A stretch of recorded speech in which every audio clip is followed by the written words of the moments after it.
Stories of J Cubed. Episode 1, The Crayon. So, to say J Cubed had a pretty normal childhood is an understatement.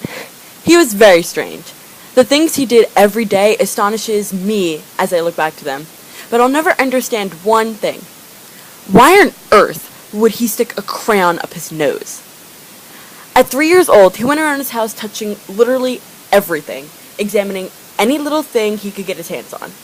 He was not a very tall child at that point, but he was a climber, climbing up on chairs and counters to get whatever he could think as impossible for a little guy like himself to reach. But besides being a nuisance to his parents, he liked to draw. He drew a lot. Like, a lot. Random things that mostly looked like scribbles on a page. But what can I say? Everyone knew he wasn't Picasso or anything. I mean, he probably didn't even know who Picasso was. But crayons were intense back then to him. To him, they were like the bomb. He used them for literally everything. But man, was he a silly child. One day, he gets an enormous pile of a ton of crayons, throws them all on the table, and starts building with them. Like, this isn't just 10 or 20 or even 30 crayons. This would have to be at least 300 crayons, just thrown there on the table, like, playing with all of them. He claimed he was just playing, but a second later, he has one stuck way up his nose.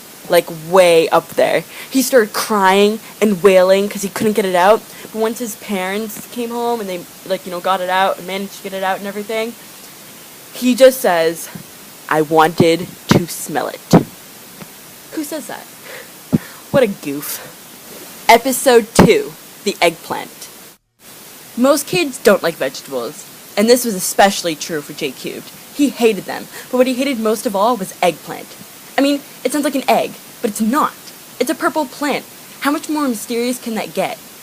It's not like it's an actual egg and a baby's gonna come out of it, so why call it an egg? And what creeped him out the most was the size. It was huge, massive, and purple. If it was a grape, that's a different story, because grapes are small and cute and they don't look weird. But most of all, the taste was awful. Disgusting. He couldn't believe grown-ups ate that stuff for fun without being forced to.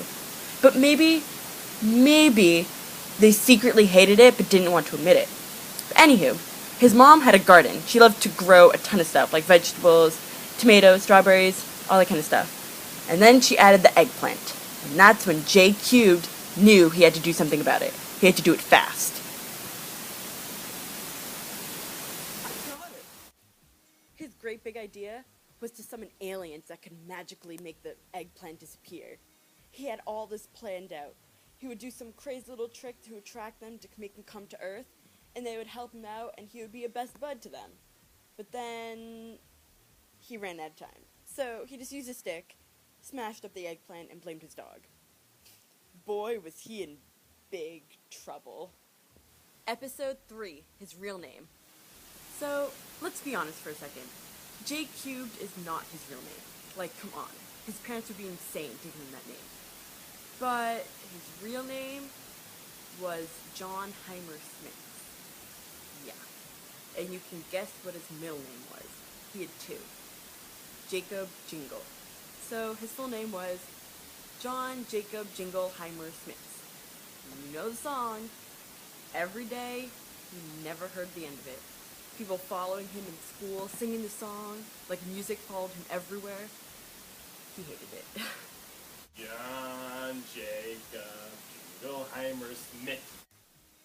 John Jacob Jingleheimer Smith. His name is my name too. Wherever we go out, the people always shout, "There's John Jacob Jingleheimer Smith." Na na na na na na.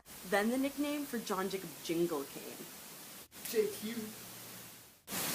This started to grow on him, but at least he didn't have music following him everywhere. Episode 4, Mom's Car. So late one night, J Cube's mom was picking him up from practice after school. And that's when the accident happened. He made a little mistake.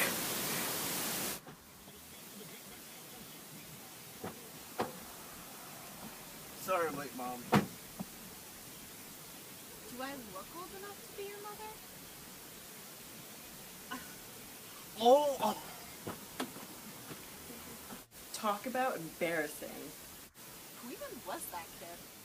So clearly J Cubed has had his mistakes and all, but he's an interesting character. Let's just leave it at that. He's gonna have a great future.